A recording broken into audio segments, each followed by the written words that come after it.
जब हमें कहीं जाना होता है तब बच्चे ख़ास तौर पे ज़्यादा परेशान करते हैं।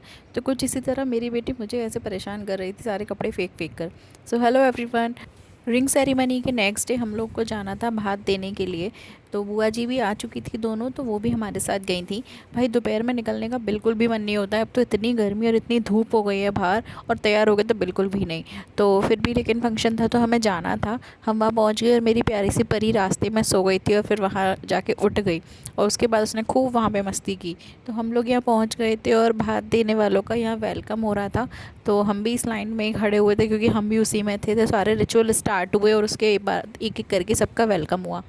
हमारा वेलकम होने के बाद या भात देने का रिचुअल स्टार्ट हुआ और यहाँ मेरी बेटी को उसकी फ्रेंड मिल गई थी। खैर अच्छा है, हमारे लिए प्लस पॉइंट हो जाता है क्योंकि बच्चों का बच्चों के साथ अच्छे से मन लग जाता है। तो यहाँ पे दोनों एक दूसरे को देख के खाना भी खा रही थी क्योंकि वैसे वो खा नहीं रही थी, बट बच्चे वही है ना, आपस में कॉपी करते हैं, तो वही यहाँ हो रहा था। फिर थोड़ी ही देर में मेरे प्यारे से पतिदेव भी आ गए थे जिनको मैं बहुत देर से मिस कर रही थी क्योंकि उनके बिना मुझे कहीं अच्छा नहीं लगता है। तो बस उनके आने के बाद हम लोग ने खाना खाया। खाना खाने के बाद हम लोग घर के लिए निकल गए क्योंकि शाम को शादी के लिए फिर से हमें यहीं पे वेन्यू पे आना था। Okay bye.